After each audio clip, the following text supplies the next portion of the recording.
All right, everybody. Well, thank you for showing up.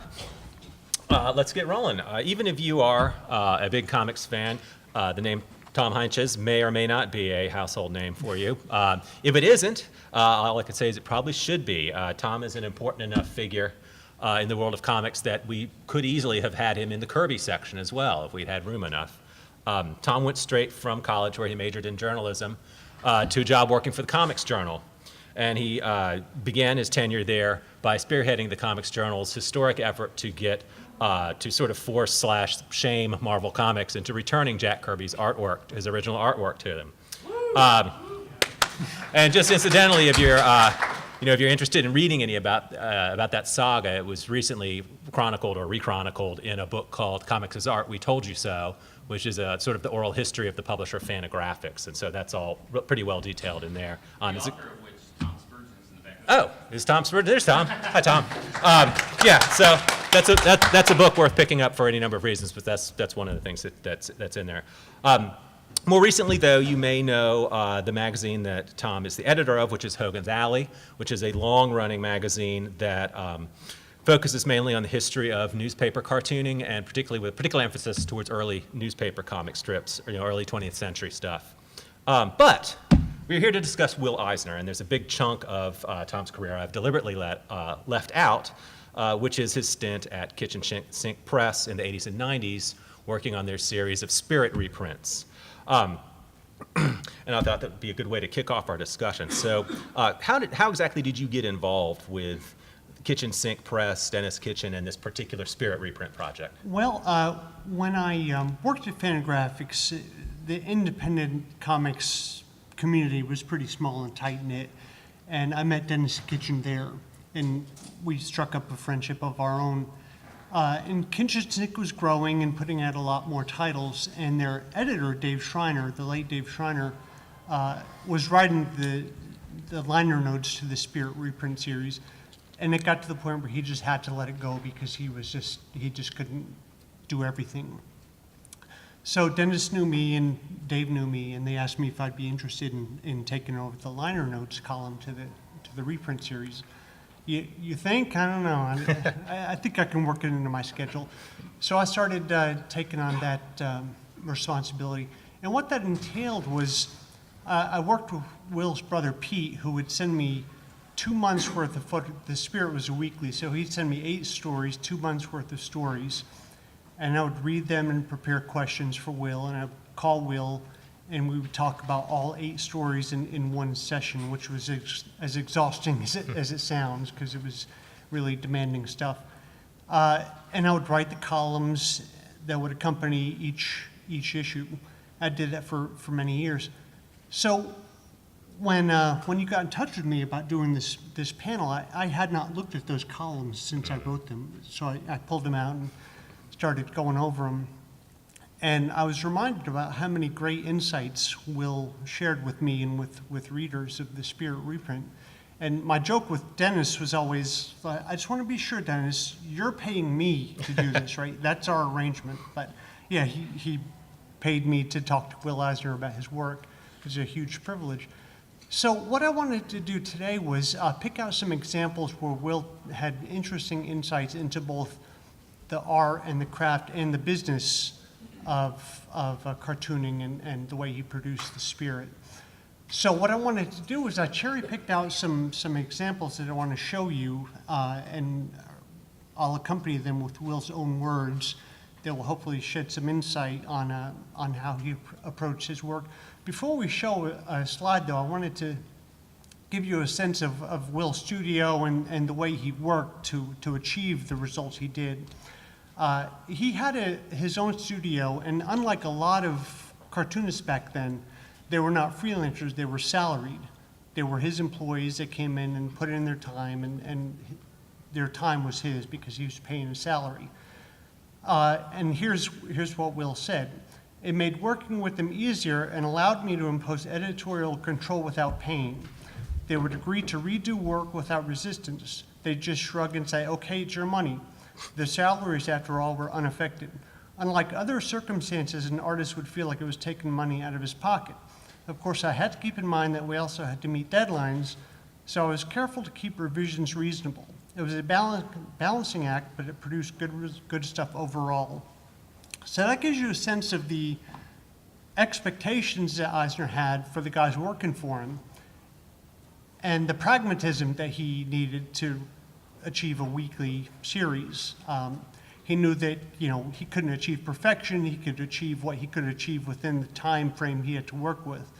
But he fostered the conditions that allowed the best outcome available to him. And I think that was an important consideration to him during his whole 12-year run on the Spirit. So if we can go to the first panel I wanted to show you, which is from a story called, it's a spread in a story called Black Alley. And Black Alley was a really violent, dark story. And Eisner told me that William Friedkin, the director behind The French Connection, was very influenced by this particular story. And here are Eisner's own words. Friedkin told me one of the things he liked about my work was the use of lighting in this story. Little did he know I used black a lot of times in order to avoid doing backgrounds. It was complimentary because this was a thing that he didn't think could be tried or done in this medium. That kind of action was particularly the province of film. Some of this stuff is not too bad, but I was lazy in some other places, he said. There's some bad drawing on page 5 where they're running along the railroad tracks. I very conveniently left off the railings. It would have gotten in the way. So you can see they're in the center panel there on the right. There's no railings. And in the upper right, you see the railings here. So again, that's the kind of shortcuts he would take to make a story work, and also the pragmatism required to get the work done and out on time. It was always a big consideration for him, and it was a recurrent theme in our conversations. So we'll move on to a very famous story, Gerhard Schnabel. This is probably Eisner's most reprinted story, or certainly among them. And I wanted to talk about not the storytelling he brought, but the philosophy he brought to Gerhard Schnabel and also his body of work overall. And these are his words. He said, "There is something that has always angered me about life. Sometimes when a friend of mine dies, I take an essay of his life. Very often I think, here this guy did many good things and no one will ever know. Many of us go through this life doing great, even heroic things, and no one is going to know about it. We all have in our lifetimes a moment of glory," Andy Warhol said. In the future, everybody will be famous for 15 minutes. My feeling is that all we have is a moment in our lives when we do or try to do something very brave, and very often nobody will find out about it. Hundreds of thousands of people in this city, and no one will ever know. There's the Jewish concept that when one does charity, it should be done anonymously. That comes back down to a contract with God, which was his landmark graphic novel. In fact, everybody thinks he or she has a contract with God, which says if you live virtuously, God will reward you. Now, this is, pretty heavy stuff for, a newspaper comic strip story, but I think it speaks to the depth that Eisner was trying to imbue his work with and what he wanted to convey philosophically. And talking further about Gerhard, he said, "It proved to me that I could write something in this form with a little bit more depth to it. Most of the stories I did up to this time were not as consciously personal as this. I exposed myself a little bit here." And if you're familiar with Gerhard Schnabel, it has very profound underpinnings, and Will really thought a lot about how to convey these heavier themes and more resonant themes in his work, and I just wanted to give you a sense of how intent he was on incorporating them. So then we'll move on to, he did almost every year a Christmas story called The Christmas Spirit. And as I just mentioned, Will was a Jewish man, but he was also appealing to a very broad mainstream middle America readership, so he wanted, and part of his pragmatism and the realization of the commercial marketplace in he worked was he needed to be seasonal, and Christmas is a natural hook, so he wanted to use that. And he had this to say about his Christmas Spirit series. Long ago, Christmas in our society ceased to be a truly religious holiday in the sense of the celebration of Christ. It became more secular, and it's become a commercialized holiday over which the church has long run its hands. But transcending that, there was something else that I think deserves attention from anybody, regardless of whether you're Jewish, Christian, or Muslim, or whatever. That is, for some reason or another, that long elusive aspiration to human goodness, which we share in all cultures, is present during the Christmas holidays. It's not the kind of thing you discuss in the pool hall, but I really believe, at the risk of being laughed at, that there really is, deep in the psyches of all human beings, a desire to be, and I put this in italics, good. People think of themselves as good. I'm sure Adolf Hitler, in his quiet moments, thought of himself as good. This whole convoluted statement is designed to come to a very simple point, and that is, as far as I'm concerned, any celebration of Christmas on my part is not a celebration of the birth of Christ or even a discussion of whether it happened. Rather, it's a celebration of a cultural phenomenon, if you will, that is unique and deserves support. That's why I, as a Jew, have no problem with, in effect, celebrating Christmas. And he talked about how, if we go on to the next page here. Yeah. You'll see in several panels, he doesn't spell out Christmas, he uses the X for Xmas. And he says, I have an idea that the X stood for the cross, and if I'd known that then, I probably would have avoided using it because I was keeping religion out of it. And I should point out, too, this panel has one of my favorite pieces of spirit dialogue. I just laugh every time I read it. Let me find it here. In the middle top tier there, the guy says, "But you can't do this to me. I've never given my employees a single gift." And the bad guy says, "Shut up. If you ain't got no Xmas spirit, I'll blow it into you, see?" And he's gripping a gun in his mouth.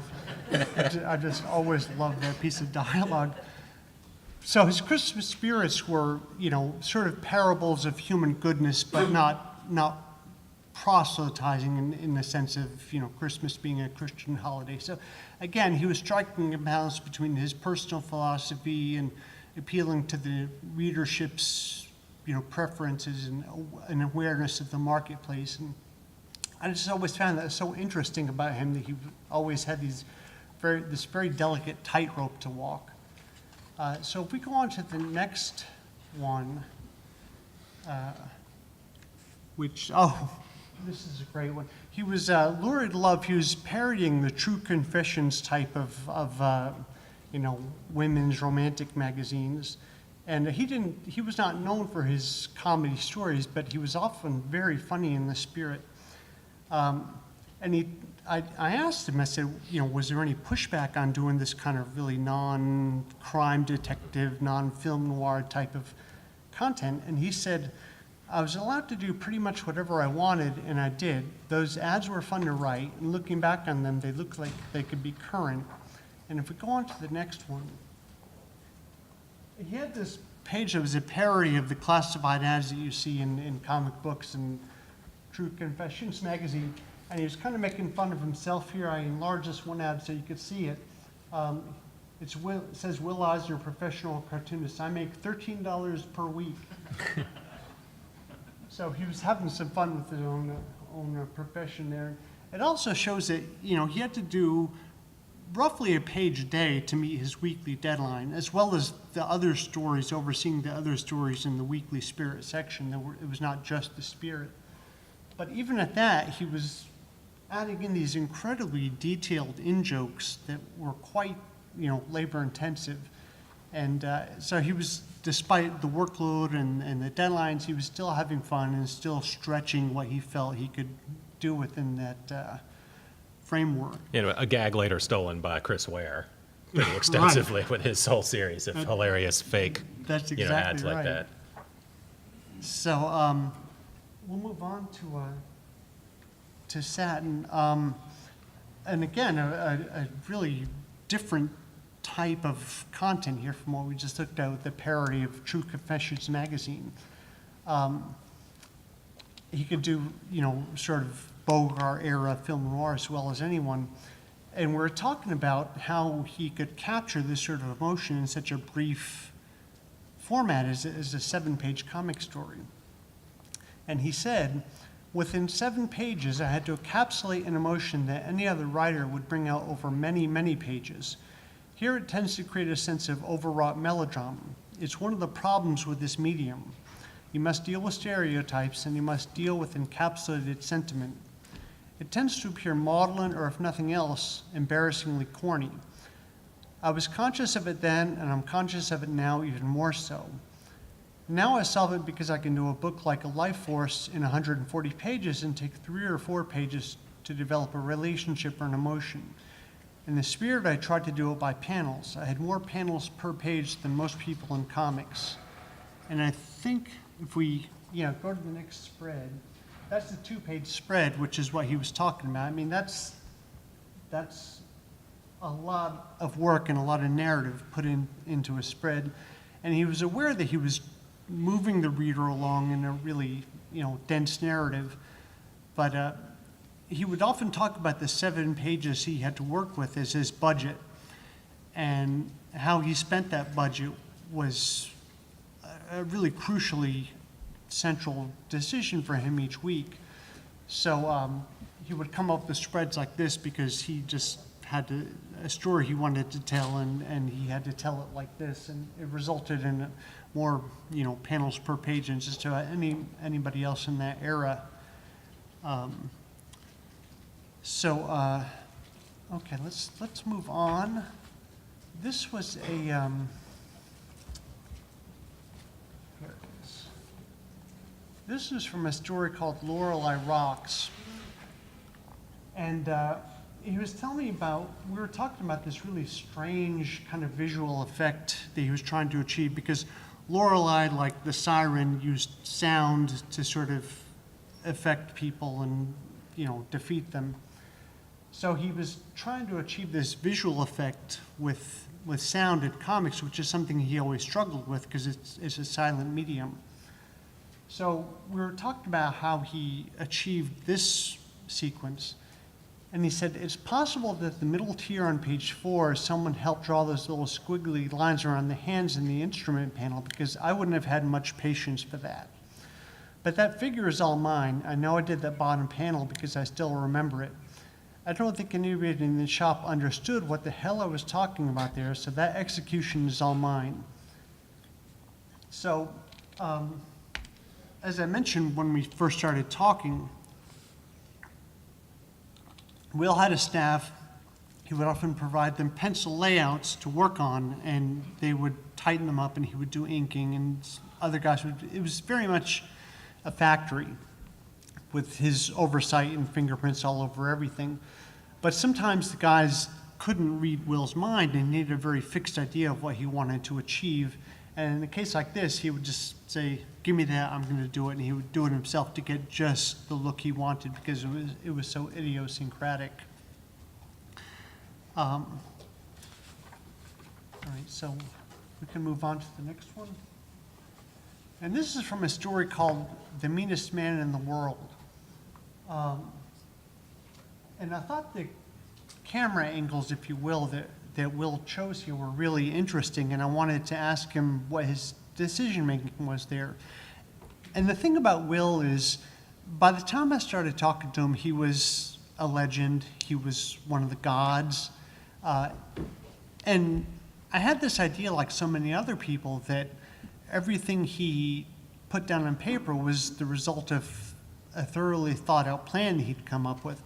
When in fact what he was doing was very instinctual, and he was just kind of solving problems on the fly, and later his problem solving became textbook examples of how to solve problems and how to tell stories. So he just had a really instinctive gift for how to approach situations. But we talked about this spread, and he said in comics, body language is a lot more expressive than facial language. Showing what the hands, arms, legs, and the rest of the body is doing is far more effective than showing what the facial features look like. I have to admit that it looks like I really orchestrated something pretty intricate here. But back then I was working much more viscerally, much more by artistic instinct than I am now. Often I would construct the panels because they seemed right, and only later would I look at them and say, so this is why I did it this way. This would probably be an example of that. And I loved his willingness to admit, even though by then he was, all caps Will Eisner, he was saying that I was kind of making this up as I went, and it worked out, and I'm glad it worked out, but I was just kind of feeling my way, which I thought was a really, really great admission on his part. So move on here. Oh, yeah, this is good.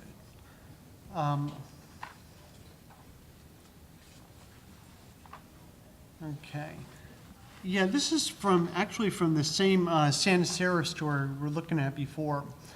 And you remember when I said he had a 7-page budget and he would have to determine how to allocate that budget with each story.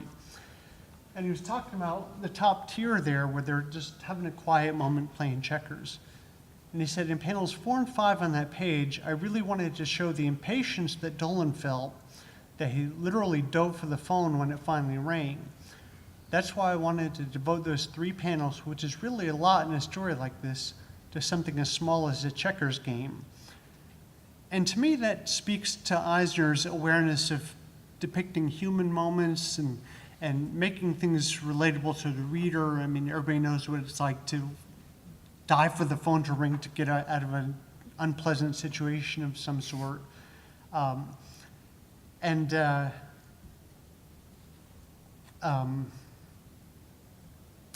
lost my train of thought there. But I had a point I was going to make, but I'll come back to that. Okay, let's go on. Oh, I know what I was going to say. If you've read The Spirit, you notice there are a lot of little mannerisms he had where the Spirit would sometimes stand pigeon-toed, and that's because Eisner himself stood pigeon-toed. And he thought it was sort of a look that made you look kind of vulnerable and relatable and human, because he found himself doing that, and he brought that same sort of mannerism to the Spirit.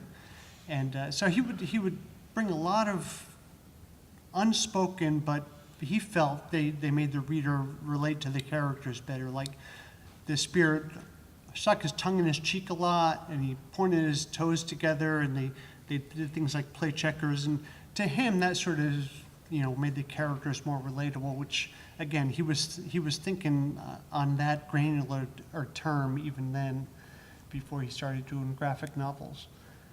Do we want to pick? Do you want to pick maybe 2 more to check out, and then maybe have about 5 minutes for people to Q&A? Yeah, that sounds great. Okay. Okay, what do we have next? Okay, yeah, this is a good one.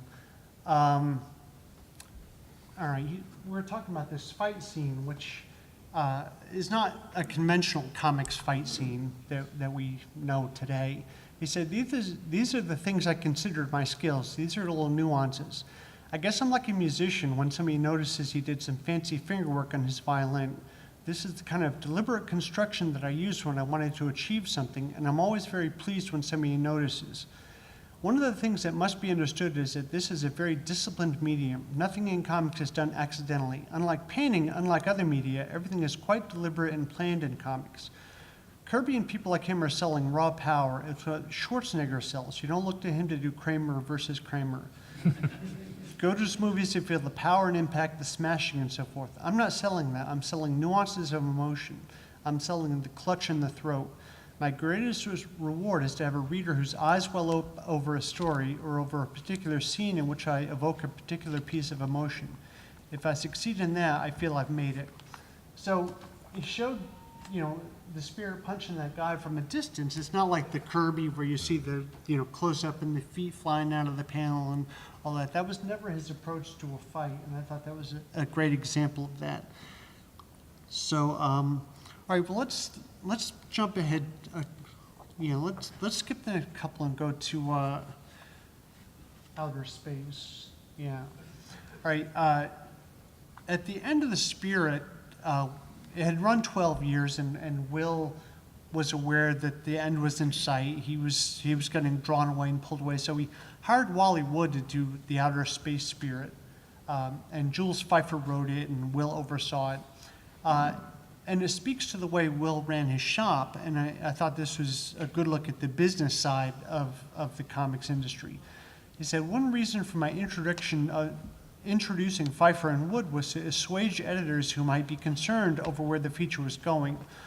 Ultimately, I did get some complaints. They said stuff like, when we bought this feature, we bought Will Eisner, and he's the one we want. I guess they didn't realize that they hadn't been getting me for some time now.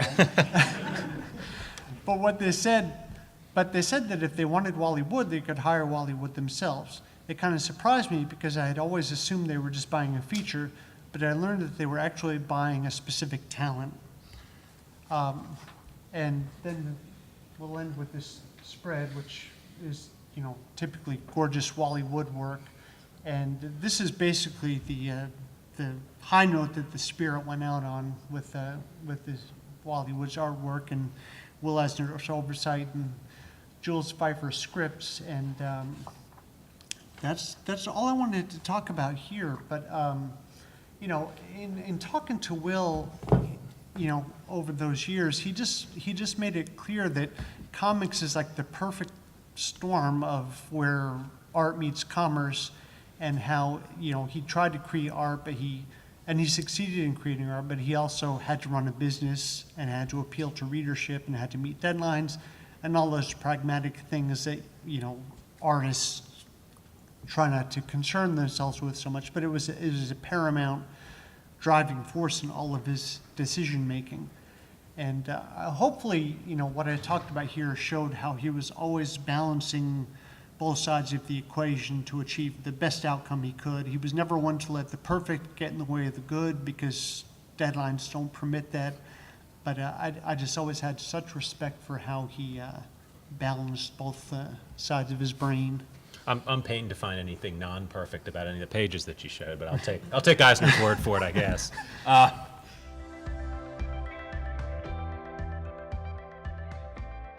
Our second half of our Eisner tribute is going to be a close reading of a famous Eisner story called Meet Pagal, one of the famous sort of femme fatales in one of Eisner's stories. The two people who are going to usher us through this 7-pager that I just passed out to you are Andy Kunka, who teaches at the University of South Carolina Sumter, and Dan YEZBICK, who teaches at the University of St. Louis at Wildwood. Is that right? Wildwood College. Oh, okay, Wildwood College. Fine. Thank you, though. Get the names right. So let's just start, and I would really appreciate any sort of input that y'all have. You have a copy of the story now, so you can read along with their reading. But I'll begin by asking both these fellows to say a couple of things that really jumped out at them when they revisited the story. Well, one of the first things I want to say is that there were some young men sitting in the front row here who left, and I was glad for that, because this is not a story for little boys. It's the yeah, cover his ears and his eyes. But No kidding. This is a story I teach pretty regularly when I teach Eisner, and every time I kind of look at it, more stuff comes up. And then when Dan and I were talking about it before, he's pointing out things that I never noticed. So I was really happy for that. But just to kind of mention a couple background things, and I'll let Dan go with some stuff. So this is from October 6, 1946, and so I think we're about eight or so months of Eisner being back from the war and taking over the strip from the studio guys that were doing it for him, like Lou Fine and Jack Cole, and he comes back, I think, around December 1945, and I always like to look at Meet Pagal as a kind of mission statement for the post-war spirit, and that statement, "This is not a story for little boys," is not just, I think, a comment on this story, but on a comment on what Eisner's vision was for the spirit following his return. Yeah, I think that's exactly right. For those of, I'm sure many people know, but there's such a difference. There's a clear line between pre-war spirit and post-war spirit, where the pre-war spirit is, it's all the things advertised up in the masthead, action, mystery, adventure. But once he got back, then he started playing so much more with style and form and narrative, and he's redefining the comic book in a comic strip, which is one of those paradoxes we love to enjoy. And once we get into, and this is one of the most narratively mature stories he ever told, and it's got all the things that we expect. There's a mystery, conspiracy, noir, Cold War theme. There are beautiful women, a la Milton Caniff and Russell Patterson, and as usual, especially in the post-war stories, the Spirit becomes kind of a host of his own series. He's just sort of there in the background to introduce these other fascinating characters, whether it's losers like Schnabel or wonderful little sort of all the men that Piguel winds up manipulating. So there's so much to enjoy about this really seminal story, and we've had great fun picking it apart all day, and we can't wait to ruin it for you now. So I hope you're all set. Starting with, I think Andy found out some really interesting information about the character name. So. Oh, well, yeah, and this was from Tom, so I was hoping Tom would stick around and like I said, fact check us. And this was something that Eisner had said, so I'm not telling tales out of school here, that the name Piguel apparently comes from a red light district in Paris that Eisner was familiar with, I guess, during the war, and so there's that. Once you know that, I think there's a lot of stuff unpacks from the rest of the story as it goes along. And how? Should we just start? Yeah. Okay.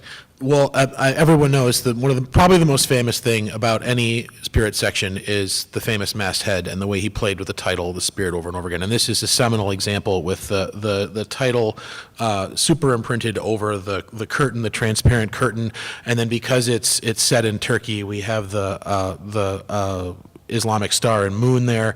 And it's amazing to me, this is one of the themes we were talking about, is that for a Jewish American war vet, there are all kinds of references to Allah and to Muslim men, and they are kind of remarkably not as bad as they could be. There's plenty of exoticism and Orientalism and stereotyping, but he's really, someone says in the story, the Spirit fights with the iron fist of Allah, which is pretty interesting. So he seemed to have a kind of respect for that kind of character, even though these are tiny little men. The other thing we noticed earlier is that tagline that Piguel says, "I am Piguel, and this is not a story for little boys." A lot of people have read that as saying, I'm a comic book artist, I'm a comic strip artist, but I tell adult stories, right? I'm here to talk about the real world, like that wonderful quote we just heard. But it's a story all about little boys. She manipulates every man in the story, and many of them are, except for the Spirit, they're all quite small. So there really is kind of a weird mothering kind of seductive thing that she's got going, which really starts right at the story. And this might also be, looking through it just recently, this might be the filthiest Spirit story ever. Everything is implied, and when we show you some of the stuff in here, I think you're going to be like, wow, I think Eisner wanted to play a game with himself to see how much he could get away with in this particular strip. And comic strips at the time were often very salacious. If you've ever seen Terry and the Pirates, you know what I mean. But in this case, if you look at the masthead, and I'll let Andy take over in a second, you've got three things set up right away. You've got her lounging there like every Eisner femme fatale. She's constantly playing with her hair, and her hand on her hair is kind of this wonderful substitute for something else people are doing with her all the time. And you've got the cigarette there. It's kind of like she's smoking the cigarette before instead of after. So we have all these perverse little flips. And then the thing that strikes me the most throughout the whole story, I have never seen a Spirit story or any comic book story with so many veils and screens and curtains, and they're always transparent, and they're always being pushed, pulled, caressed, moved aside. So what should be happening on this cover, if it wasn't in a family newspaper, is the two of them should be touching each other, because it's clearly got this erotic charge to it. But you can see him just sort of slipping his hand up and down that very, very, I was just telling him, this made the story of 1,000 vaginas. It really, really is. And they're both the hands on the hair, the hands on the curtain, the smoking, it's all substitutes. And I'll go to the first part of the first page, and then I'll hand it over. We've got the Cold War plot. And you can see Pagel already manipulating her men. And she loves to use sort of fetishisty parts of her body. She uses her feet, she uses her navel, she uses her hair. You can see her foot sort of slinking into the shadows there. And even the frame, the paneling itself and the language, there's the cigarette in the second panel there. Any fool could see he had to be done away with. It's got kind of a phallic vaginal feel to it, the way that's there. And Eisner always has these open, flowy, fluid borders, but it's the third panel that really gets me. If we're thinking of the curtains as substitutes or metaphors for genitalia, look at that curtain, right? And she even says, now down deep inside, I'm a shy, sensitive little girl who dislikes bloodshed. And then look at the guy in the background, right? What does he look like he's doing? Right? So again, we're playing this game with how suggestive can we get without pushing too many buttons. Same thing at the very bottom panel on the page where her foot is sort of massaging the money, which is in a very phallic position. And every veil kind of has, in the middle page where the guy's hitting the other guy over the head, he seems to be coming through this very, very metaphoric curtain out of nowhere. So there's lots and lots of suggestions of that. So. Follow that one up, Andy. Yeah, I don't know where, Oh, I'm sure you can. I'm sure you can. yeah, you know, I like that at the bottom of the page where she collects the money with her foot, which is great. And I think that's just to comment on one of the things that I'm really glad that Craig gave us the black and white version, because yes, the color version's nice. I think the ones that this story appears in both of the DC collections that DC did, the Femme Fatales one and the Best of the Spirit, and it's recolored in there. And I think especially with that image, it almost looks like he's putting a green shoe on her foot Yes. in Yes. that book. So seeing it in black and white, I think really helps. Plus just that, you know, I think part of what Dan's talking about this story being so sensual, it's really also very textural. One of the characteristics of Eisner's style I always admired is just the way he drew clothes and fabric and the folds of the fabric and so on, and that really contributes to that sensuality that Dan, I think, was pointing out. It's very tactile. Yeah. It's always very realistic. Yeah. Yeah, and you know, and we could get into the veils as well on that level, but the plot of this story, to kind of back up a little bit, is a really strange plot. So it involves finding this. There's this immortality formula, and Which no one really cares about at the time the story is over. it's the MacGuffin of the story. Yeah, right. That's exactly right. But usually in a comic story, when you see a scientist has created something that cannot possibly exist in our world and would change our world completely if it did exist, it usually gets destroyed by the end of the story, right? So that it can't ever happen. But at the end of this story, this formula is still around. Yeah, and they've the got government it. has it. And I don't know if they Indiana Jones did or something in some warehouse or something, but it survives, and I think that's a really interesting touch that I think goes against the conventions of these stories. But a couple of things we could go panel by panel, and there's so much to say. But one of the things that I really like about this story, especially in teaching it, is the action scenes. And there's only a couple of action scenes, but if we go to, I think, pages 4 and 5. On page 4, there's again the silent action scene that happens in the middle of the page, with just the caption box "and so." And if you kind of look at the way Eisner has drawn those two panels, from the man standing behind the brick wall with a gun, from his gun sweeping through the two panels to Spirit throwing throwing one of his attackers into the others, is just a complete sweep. It's an arc that guides your eye right through that, right through those two pages, and it's dynamic. This is an animated story, and Eisner was so good at animating his action. And another example of this that I really like in the story is on the next page in the middle tier as well, when the attacker with the knife, it says at the cafe, is coming around the corner. So we get the sense of motion, and that emotion is abruptly stopped using a narrower panel than what he's been using in the rest of the story, pretty much, to show the abruptness of this punch, so that the spirit gives him. Plus, the punch is driven down, which is a real, again, moment to stop the reader and linger on that. And so these two examples are both silent panels. So we're not reading it at the same pace we might be reading a panel that has dialogue in it, and yet Eisner is drawing these panels in a way that kind of, especially these two panels, abruptly stops our eye and lets us linger on that moment for a little bit. I think those are two of my favorite panels. I think also anyone who's ever read a Frank Miller action scene, whether it's Daredevil or Sin City, sees the debt he owes here to Eisner and the spirit. On that same page with the arc, which I just think is a fascinating sense of motion. The first panel there, we're back to the naughty stuff. Remember, everything's a substitute, because we can't say directly, we can't deal with the desire and the sensuality and the eroticism directly. So instead of actually showing the sexual material, we have her in the transparent outfit with her arms out, touching the edges of the very, very, vaginal wall, and then we've got him on the phone with his smoking hookah placed in the proximate area. So again, so many dirty little suggestions being blended into the story.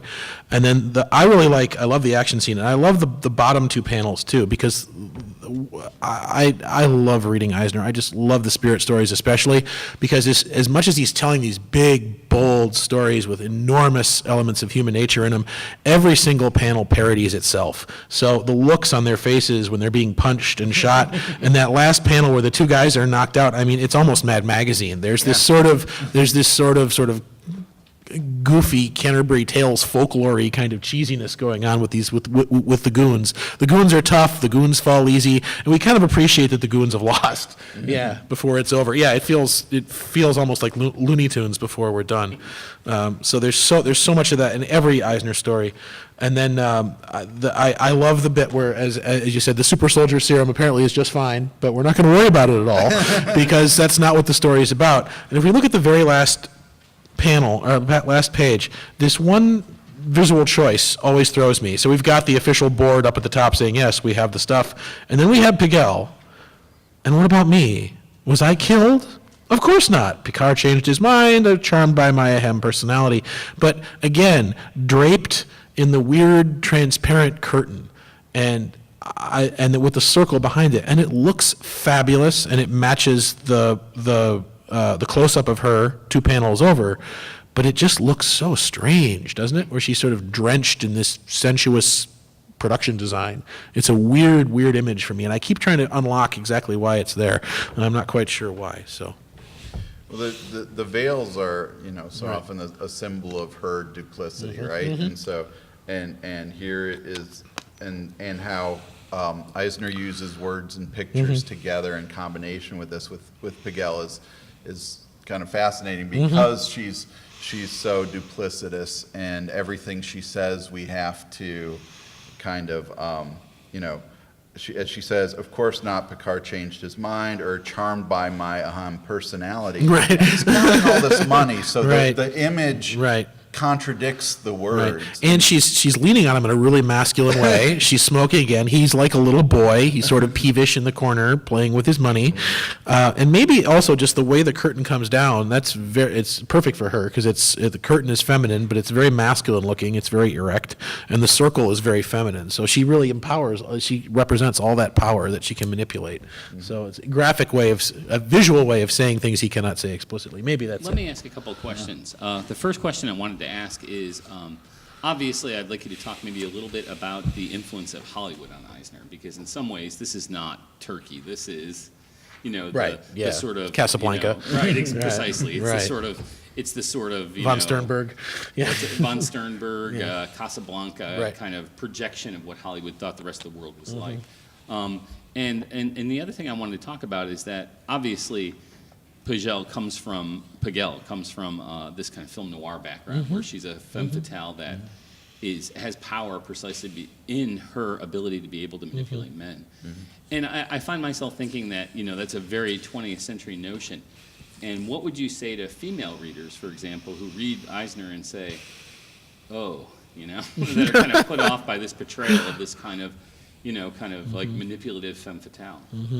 Well, she gets conned when the dying guy comes back. That's true. But she's sort of tricked. But she winds up better than most of Eisner's femme fatales, right? She's okay at the end. I mean, some of them wind up in pretty bad circumstances.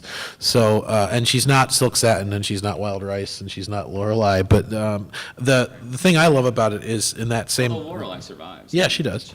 I love that she's winking at us at the end there, with the big, and one big beautiful eyelash down and one up. So I mean, it's just like all the great femme fatales of Hollywood. They're a really complex, contradictory thing. They're empowered, and they're sly, and they're smart, and they progress well and successfully through a predominantly patriarchal masculine world, but they're also sex objects. So Exactly. Yeah, and that's, that question is interesting to me too, because it made me think about what happened, because this isn't the only time we see Pagel. She comes back a lot. She comes back, yeah. And she's a character who seems to be constantly conflicted, and that the spirit's influence on her is often a positive one, in that she kind of knows she should try to be better than she is. Right. And yet she's always kind of pulled back into her life of crime. I mean, but when you ask about like how do you deal with like a female reader, I'm not sure. I mean, we can see Pagel as being a fairly complex character, but still she is a destructive woman who kills men and uses her sexuality as a weapon. But always seeking freedom, right? She's always trying to be freer and freer. So.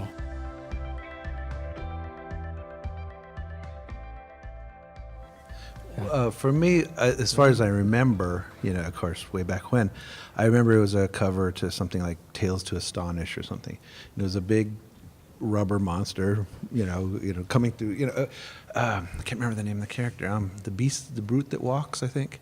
Basically, he's coming up through a building in one of those magnificent Jack Kirby, shots of, it's the brute that walks, and he's, and people are falling off the building and stuff, and his head's coming through like a couple of floors, and I just thought, I didn't know what it was. I didn't know, it wasn't scary, but it was also like too much to absorb.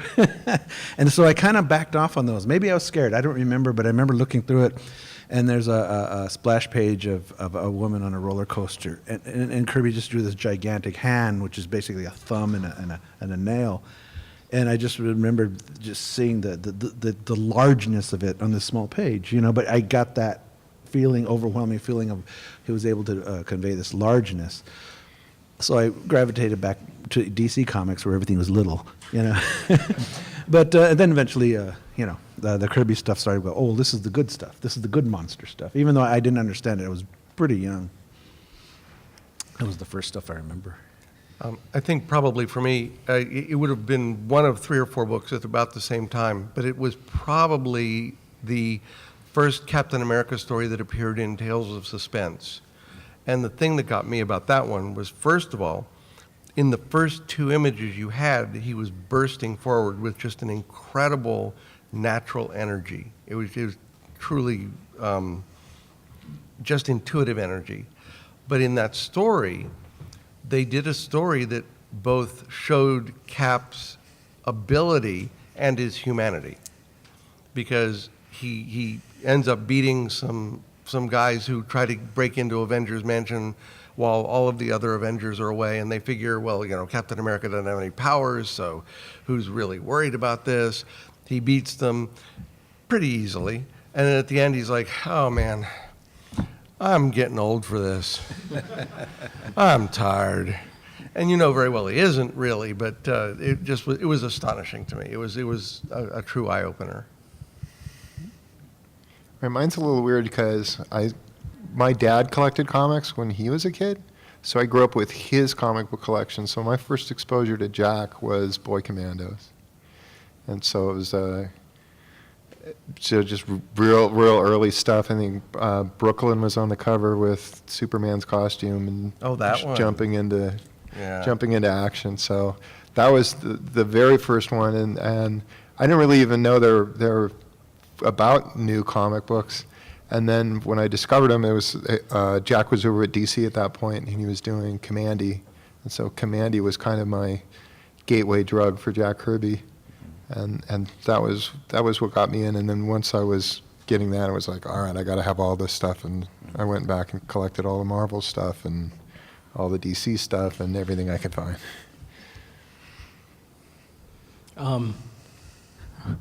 Let's see, I can't remember what exact comic, but I was the fourth in line of 6 kids, and Mario, our oldest brother Mario, was already buying comics, and he bought, Fantastic Four #1 and all that. So it was either the Fantastic Four or monster titles that I first saw. But, and I don't remember what grabbed me about it other than, I just remember Fantastic Four was my favorite title.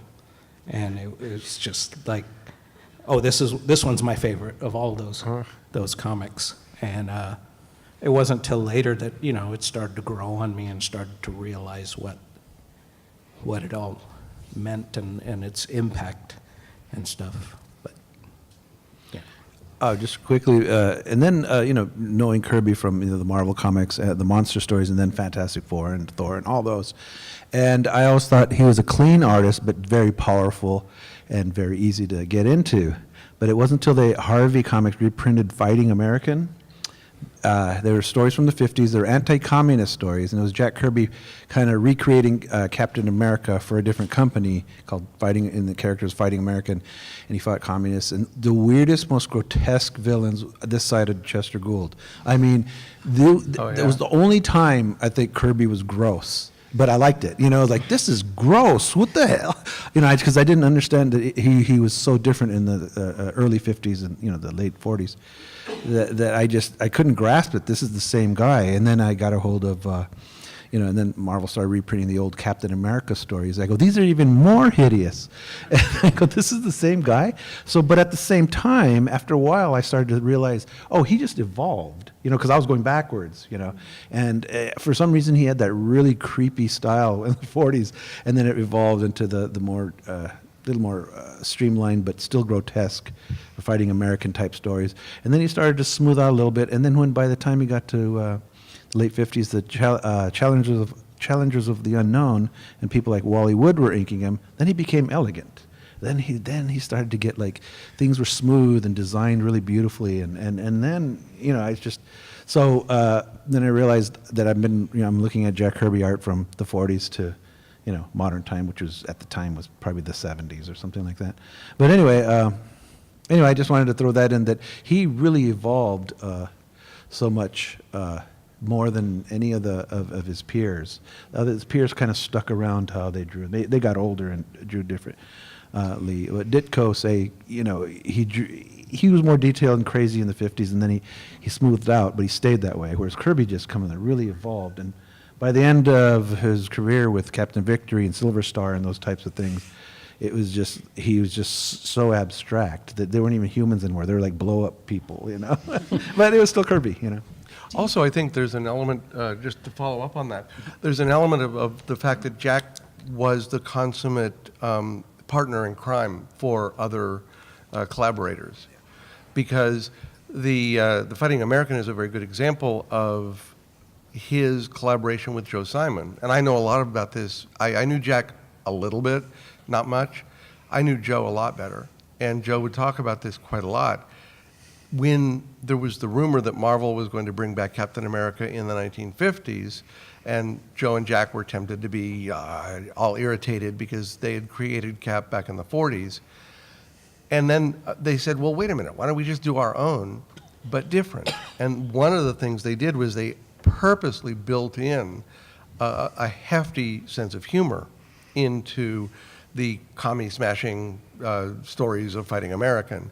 So you had villains like You Shall Live So, You Shall Live So Long, and Hotsky Trotsky. So they did a lot of really weird stuff with that series on purpose, and by itself it outlasted the Captain America return in the 50s. Although if you build some of the other titles Cap appeared in, they sort of run neck and neck.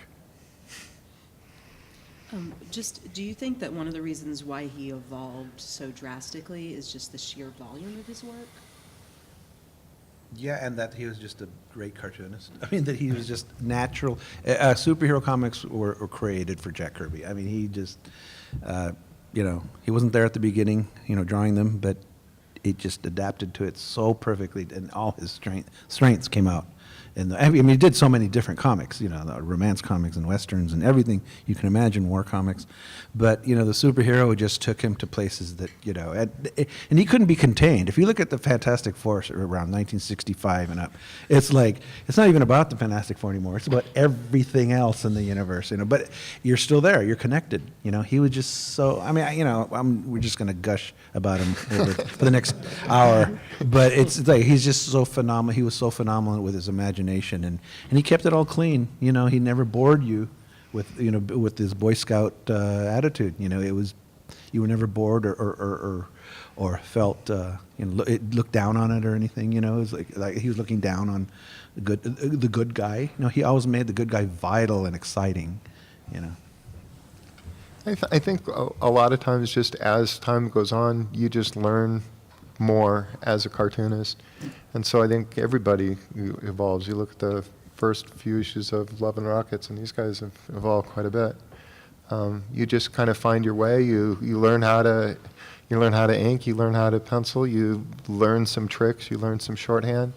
And just as time went on, Jack figured stuff out, and it adapted to whatever situation it was. When the original art size changed in 1967, and you went from working 12 by 18 to 10 by 15, there was a lot more challenges that presented themselves because he's working on a smaller canvas, and that's when he kind of exploded in doing double-page spreads and more splash pages, and was able to make the little stuff even bigger and more explosive.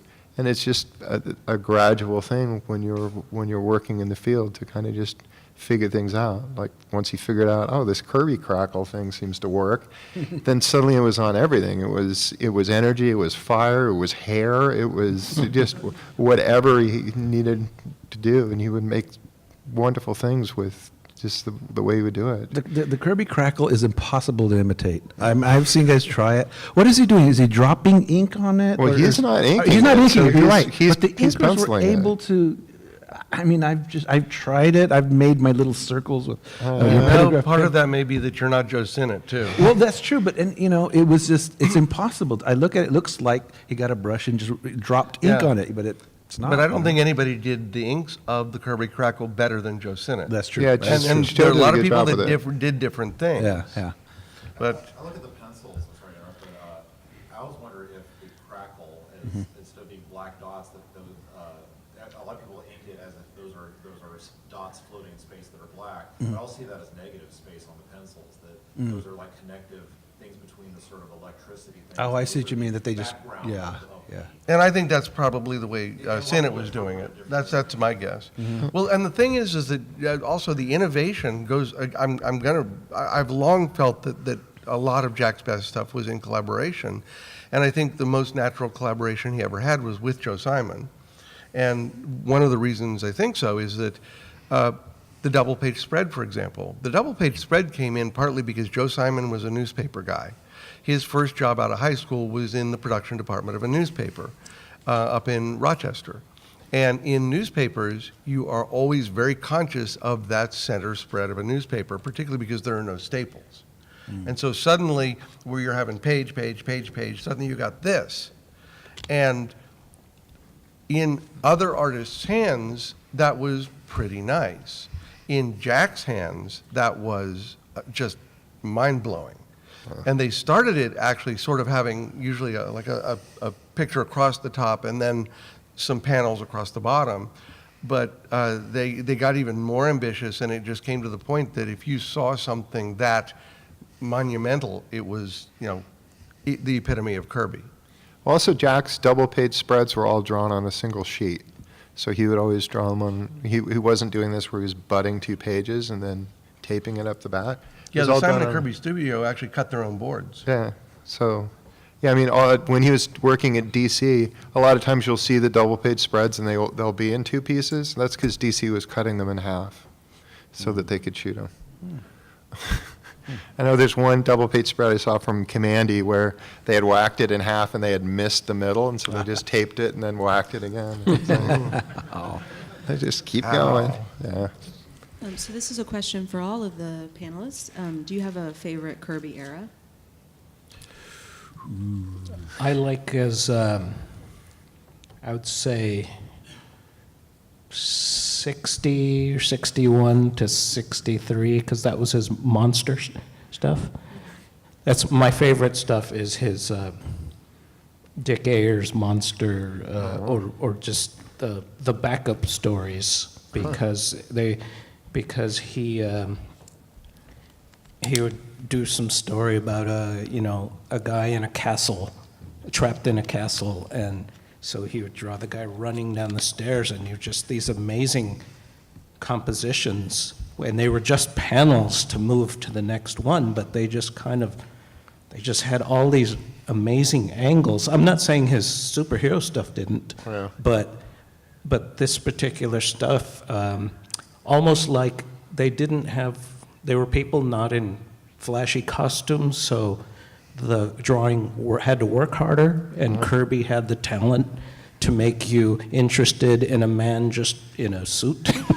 Well, I think a lot of what Jack did ended up being this weird kind of shorthand in order to make it so he could go faster.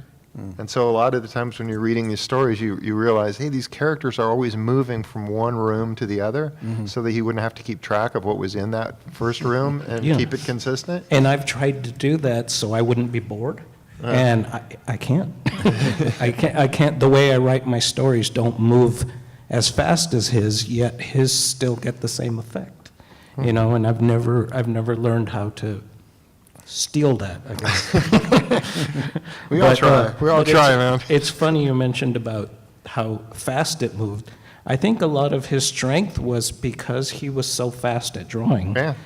That the speed of him moving, I think, actually helped his compositions, because I know in my small way, I'm not comparing myself to Kirby, but when I'm on a deadline and I really want to have to get it out fast, but I don't want it to look rushed, so I add detail in it to make it look like I worked on it for a long time. Sometimes my panels come out better because I'm just moving, and everything, all the lines are moving with me. Well, really a lot of quickly. times I'll find that doing just quick convention sketches will be like, oh man, there's an energy there that's hard to get when you're sitting there laboring on a page for hours and hours. Yeah, it's kind of like when if you're inking with a brush and you want to do a smooth broad stroke, you can't do a broad stroke by taking your time, because then it doesn't work. You have to make it go smooth and across. So sometimes you have to draw fast to get to get a better effect. Your turn. Favorite Favorite era? era. Oh, era. Jeez, yeah, it's hard to nail that down. More than one, that's totally fine. No, I mean, I guess his peak to me was always just that middle period on the Fantastic Four when he was, when like Dr. Doom got the Silver Surfer's power and was running around doing all cosmic stuff. To me, that was like, oh, this is what this book has been building up to this whole time. And then on Thor at the same time, he was kicking the crap out of Hercules and then going down into Hades, and then that led into the high evolutionary stuff. And it was like, wow, both these books were simultaneously having these fantastic runs. And he was doing Cap at around the same time. It's like, holy crap, this guy's doing a huge amount of work. And he was working twice up, so he was packing in all the detail, and that was like, that the artwork is just phenomenal. But I love it always. Once he gets into the 70s and is doing stuff over at DC, I love Commandy. Commandy is one of my favorite books. But it's hard to pick, really. Yeah, I'd probably go with the FF in, from basically 39 to 80, because, but the thing is that my favorite character is Captain America. Anytime Jack did Captain America, I was there. It's just, that's it. But I loved A Blind Man Shall Lead Them with that huge Doctor Doom over the cityscape. I loved the Black Panther. I just think that issue, those issues, I think I actually like the Black Panther issue even more than the Galactus trilogy, which is like kind of hard to compare. But you even had the Prisoner homage of the Fantastic Four trapped in the village by Doctor Doom. Mm-hmm. And there was just such an amazing range of stories there, just incredible. And at the same time, like you said, you had Thor fighting the Mangog and Galactus, and you really can't get much bigger than what he was able to do, and yet still capture on the page. It's amazing stuff. Mine's like all across the. I mean, isolating Fighting American. I would just go all the way from like Challengers of the Unknown up until the end of the New Gods.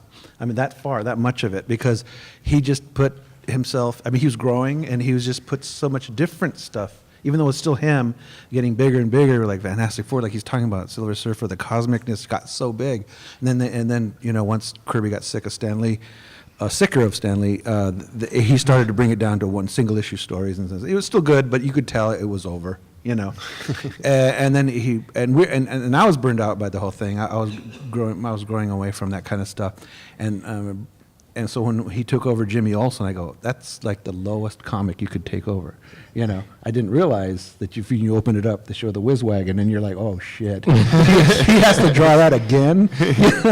So anyway, but then he came back to life to me, because he just, the biggest stuff he ever drew was in the New God period, the Fourth World. It was just so large, and he'd done gigantic type things before, but he got so large, like Metron floating around, and he's seeing all the giants are strapped to the planets, and it's just like, this is huge. So I just was obsessed with those New Gods and Forever People type comics. And it was always the same size comic, though. Yeah. I mean, he got bigger, yet the comics didn't change the size. He just drew. He was just able to do that, and so it's pretty broad, When he went back to Marvel and did like Black Panther and stuff, I still like those, but they seem more like a parody of what he did before. It's still Kirby and it's still good, but it's more like he's putting it on. He's not.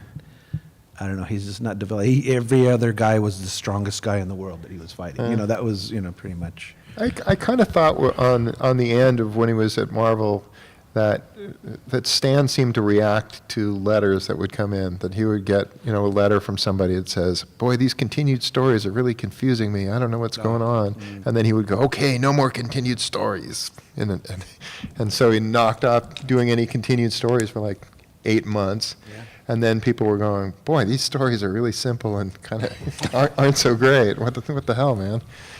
And then they would just continually reacting to things that were going on just from letters. Yeah.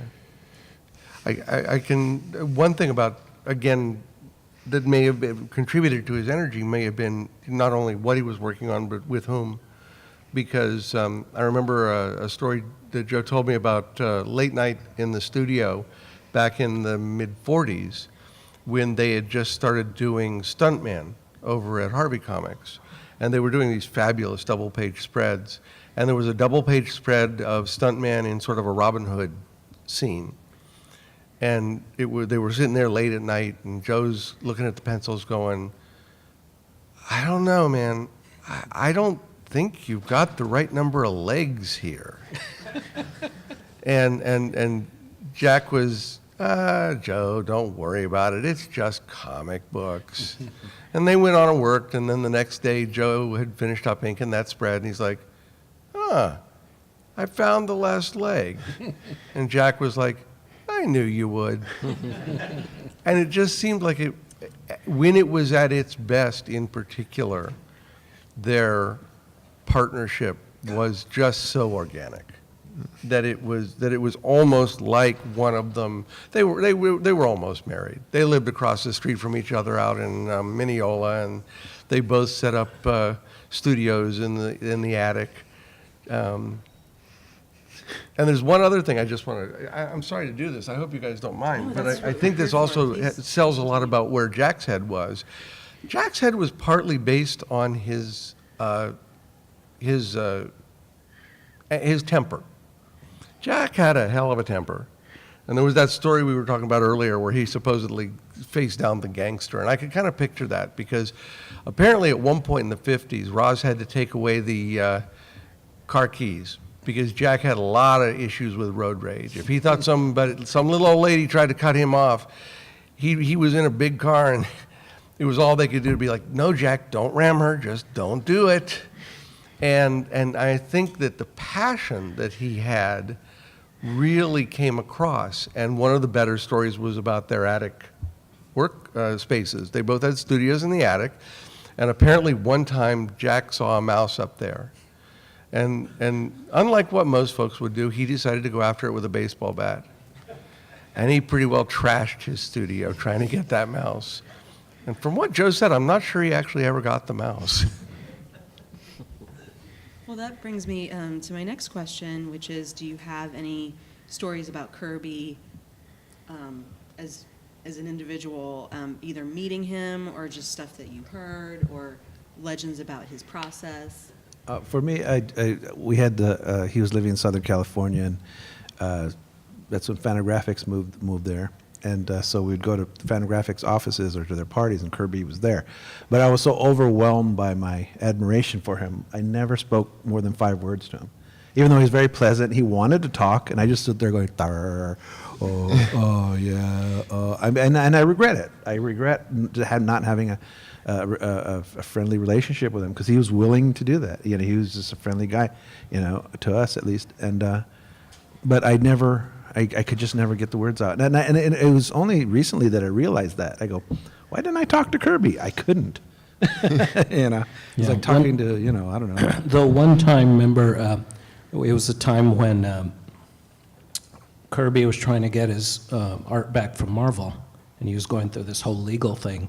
And Tom HEINTJES, who worked at Fantagraphics, was trying to help him get it. He was kind of helping. And one day he said, hey, I'm going to go talk to Kirby, or Roz, whoever. And he said, you guys want to come? And Gilbert and I jumped in the car really fast. And we drove over to his house, and we went in, and Jack showed us his house with all the art on the wall and all his awards and stuff like that. And I didn't know what to say. I was just like, oh, this is great. Oh, this is great. And I wouldn't ask him any questions, I do remember saying, oh, I grew up in Oxnard, which was just less than a half hour away from where he lived. And he'd go, yeah, I've always heard that you lived out here, but I never had a car and stuff like that. And he was just like, oh, you guys are great. But I just remember being in his house and he was showing art and stuff, and I just, did that. I think we all did. No, I mean, I met him a couple times. He was always in situations where it was way too loud, and he was very soft-spoken, and it was always just straining to try and, what's he saying? So we never had any great conversations, but he was always very, very enthusiastic and very encouraging. Yeah. I used to go to the San Diego Comic-Con, and I used to film a videotape, just goofy stuff, people in costumes and stuff. And one time I go, oh, there's Kirby talking to some fans. And I remember I was filming him, and then he quit. He was finished talking to him, and he looked at me and smiled and started walking to him. I turned the thing off. And he came, he just smiled, and he just shook my hand, and I go, hi, Jack. And he walked by, and I didn't know if he remembered me from Minimum, but I just remember I turned the thing off when he came to shake my hand. That is a bad panic response.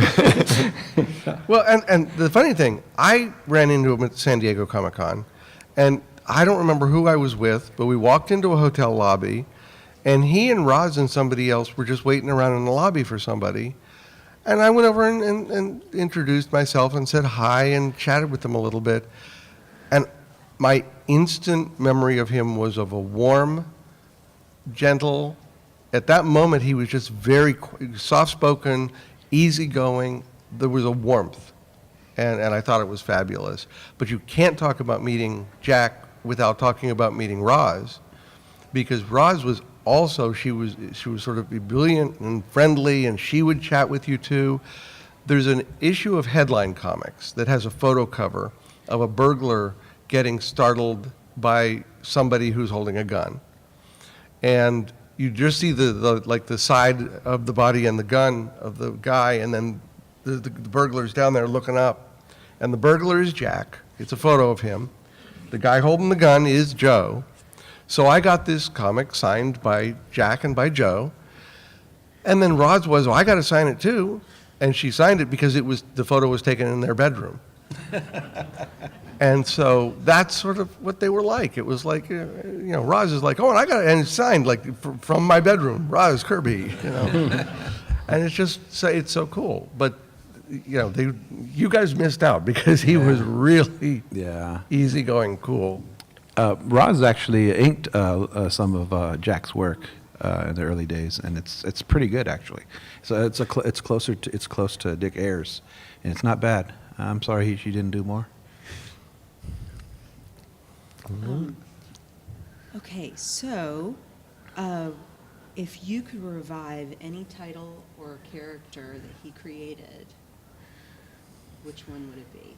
Heidi Hogan. I don't know if you've seen that one. Toward the end of he was coming up with ideas for Topps trading cards and stuff. And, he was coming up with ideas anyway, just I guess for animation stuff. But they're all so freaking nutty that none of them got anywhere. So somebody put out some trading cards of his designs. And they're the most ridiculous Hatbox Harry. Have you ever seen that stuff? Yeah. Where it's a tiny man coming out of a hat box. And Heidi Hogan looked like a fan playing Thor, but a fan that shouldn't be playing Thor, And I was like, who wants this? And he goes, nobody. But what I did admire about it, it was his invention was always there, even though it made no sense anymore. He was just goofing around.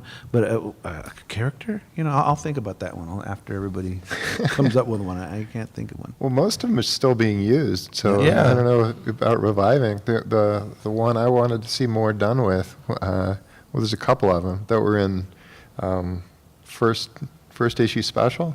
There's 3 different ones that ran in there, and I thought, boy, these have all got potential. These are all awesome. One was Atlas, which was just a fantastic series set in the olden days. But he did Dingbats of Danger Street, which was like, man, I would do that in a second. That was awesome.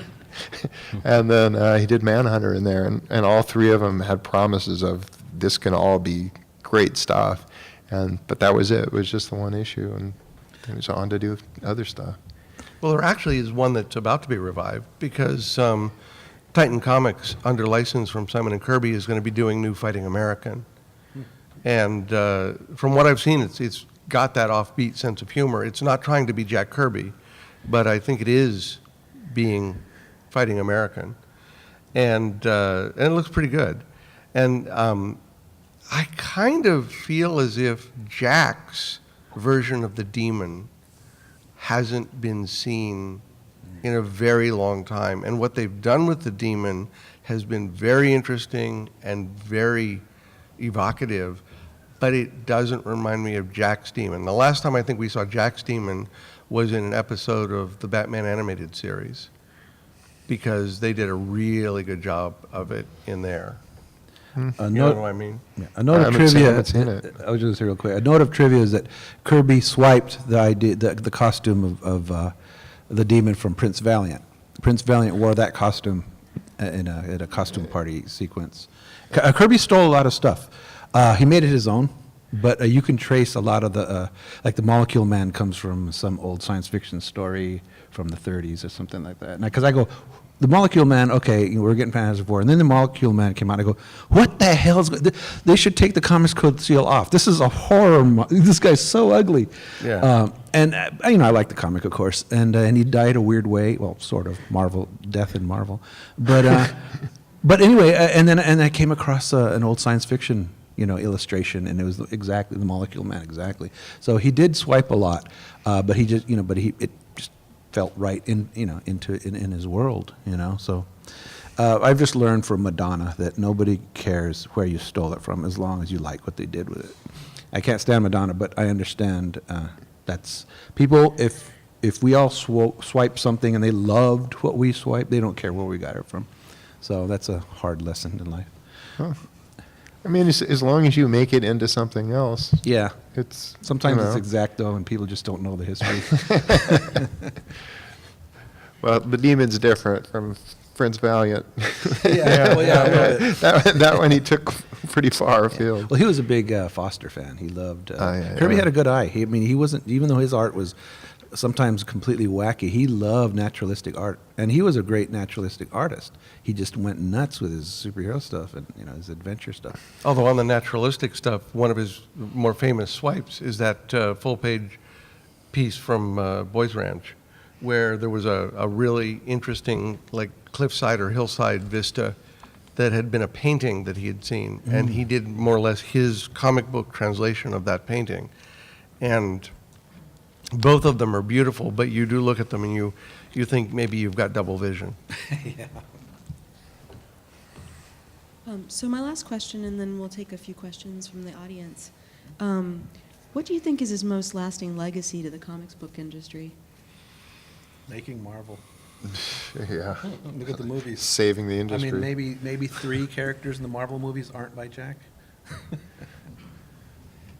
Yeah, that probably is his legacy. I mean, there are actually a few more than that because Guardians were Gene Colan and Doc Strange and things like that. But at the same time, you're right. I think if you're looking at legacy from the perspective of art, I think his legacy was power.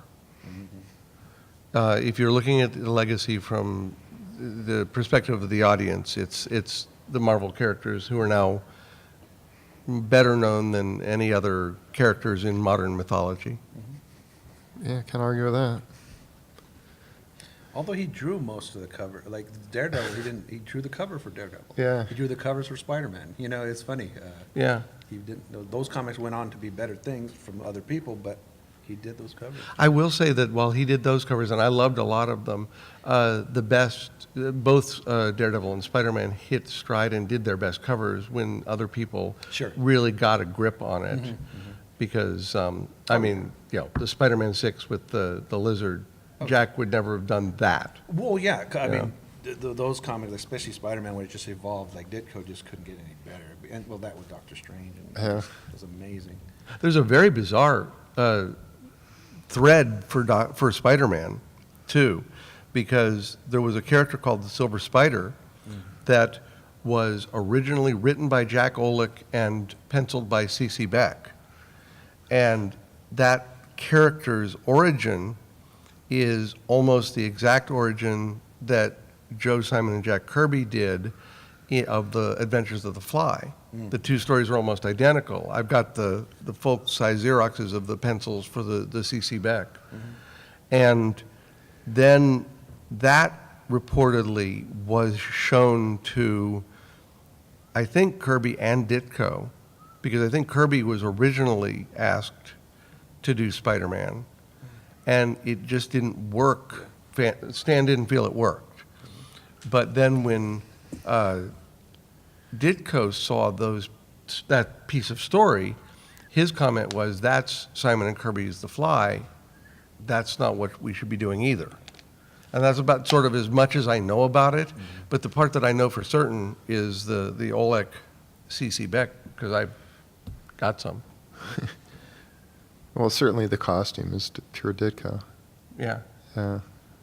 Hey, in the new movie, he's got his webs back under his arm. I hope that works because I like it. Yeah, I caught that in the preview. Well, hey, great, they gave it back to me. So we have time for a few questions. As young readers, were you aware of the differences, different inkers would have impact on Kirby's work at all? Oh, sure. Yeah, I mean, because the work looked wildly different depending on who was doing it.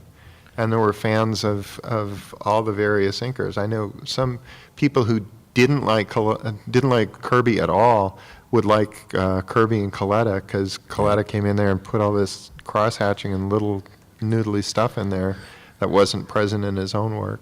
And then Sinnott did something else entirely different. And so there would be fans of just the different material, and Jack's work got to be, I think it was pretty interesting to see what different people would bring to it.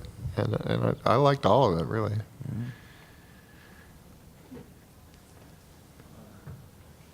Kirby's often cited as the creator of the romance comics genre, and it's not spoken about very much. I wonder if you guys have any relationship with that material, if you seek it out. Totally. I've saw it later on. I didn't see it when I was younger, or I did because they didn't really reprint that stuff till the 80s and stuff. I think it's okay.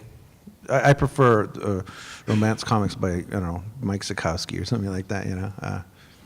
It was interesting stuff, because because those stories were not just romance comics for girls either. I think if you're a guy and you're reading them, it's like, oh yeah, the guys in those stories aren't sort of the wimpy Ken doll kind of characters. They're men's men. That's because I was breaking the girl's heart. Yeah, you know, it's like guys who get buzzed in the nose, and it's like, wow, look at that. There's action in a romance comic. That's cool. There's a great story behind it, too, about the debut of the first one. Because Joe and Jack, Joe and Jack decided that there's this weird thing that other than like Disney comics and humor comics, there were no comic books for girls. And both Joe and Jack had daughters and were extremely proud fathers of daughters. And so they decided to create this one. They had done a thing called My Date, that was more of a humor book back in the late 40s, but then in the early 50s they did young romance, and they completed it. They did a complete issue, and then took it in, and they negotiated real hard with Crestwood, I think it was, as to whether or not they would hold all the rights, and they basically held all the cards. Joe and Jack made a lot of money on romance comics. So then one day, I think it was Joe's wife was in the hospital about to have a baby, and Joe and Jack were on their way to the hospital, and they stopped in a newsstand maybe to get her some candy or something, and they noticed a bunch of girls clustered around a newsstand, a spinner or a rack or something, and they were all clustered around that first issue of Young Romance. And so at that moment they were like, you know, Ching. yeah, mic drop. Again? There's some talk of meeting Jack and kind of Inker, but I don't know if anybody had a chance to show your own comics to Jack, and if he said anything about your own work. Other than, oh, you kids are great. Oh, yeah, oh, yeah, kids. Oh, you're in the bedrooms now. Ah, you better. I know Gary Groth showed him our work. That's how he knew about us. I don't know what he really thought, but, you know, of course he was polite and encouraging, you know. Oh, you kids are great, that kind of thing. But, you know, you don't know. He could have gone home and said, oh, so these young kids think they know what comics are. I'm going to go and buy and draw my own. Actually, I heard a story about that. This is just hearsay. I don't know. That on a panel, he was in a bad mood. They go, what do you think of the new indie comics, like Love and Rock and stuff? He goes, it's just a bunch of girly stuff. And it's not really about... And I just thought, well, Jack had the brain of a 12-year-old. You know, it's like that's the level of his stories. So, you know, I wasn't going to argue that, you know. I would guess that he liked your stuff simply because you have such a clarity of storytelling. Yeah, he might have looked at, because Gil Kane looked at it that way. Yeah. And Toth, luckily. I mean, because Toth is a firebrand. The fact is, can go anywhere with him. There's so many storytellers over the years who have just gotten so muddled in what they do, and you guys don't. You guys, the story is really there, and I think that's really a hallmark of what Jack was about too. Yeah. Yeah. Oh, yeah, sorry. We have time for one more question? It better be good. Or not? Oh, yes. Mhm. Downstairs, there's a lot of retailers down there. Is there a holy grail that you need to get your hands on to, I don't know, complete the collection, something that you don't know about? Of Kirby, you mean? Or, no, everything's reprinted, and it's like, I don't know. I've got one book I'm looking at that I'm trying to decide if I can afford it because it would give me the full run of Jack's Vision stories in Marvel Mystery. And I'm kind of sick in that I really like the smell of old newsprint. So reprints are nice, but it's not. Oh, yeah. I mean, I used to buy the Masterworks only because I couldn't afford the real comics, but the printing's lousy. Well, so, Marvel did pretty good printing, but I don't know. I just saw a run of Thunder Agents. This is a sidebar, and I'd rather have the comics than the archive or the reprints because they look like shit, you know. There's a comic I wish that they had done was Spirit World #2, which they've reprinted the extra stuff in black and white, but I would have loved to seen it in that blue ink that he did. They reprinted some of that stuff in color and Weird Mystery Comics. Remember, they would have they split it up in a Yeah, bunch that of, was I weird thought because they they did do that. extended the art. yeah, Because yeah. it was drawn for magazine Yeah, size, so they and made it so the weird, format yeah. was different. And when they reprinted it, they added some extra art, really poorly on the edges of it. It was like that's not even. And so in the recent collections, they used those versions. So it's like, oh, okay, that's nice, beautiful. Yeah, I don't know if anything I'm really missing at this point specifically. I know there's a bunch of romance stuff that I don't have, and I don't have a lot of the 40s stuff, but that gets expensive. And creepy. Well, thank you very much.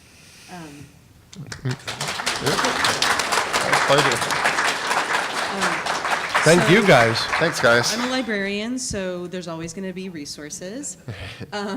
So I know many of you are probably experts on Kirby, but if you need more information, there's some stuff right there. And then there's just another slide that I can send you the photo credits. I told you I'm a librarian, so I have to document everything. So. I'd like to make a quick pitch for my buddy Joe, and I'd like to say if you guys would pick up Joe Simon, My Life in Comics, that was very much. That would have been like you were sitting in the living room talking with Joe about all this stuff, and there's a lot of good anecdotes. It's sort of Tuesdays with Maury with Jack Kirby. Thanks. Thank you so much. Thank you, everybody.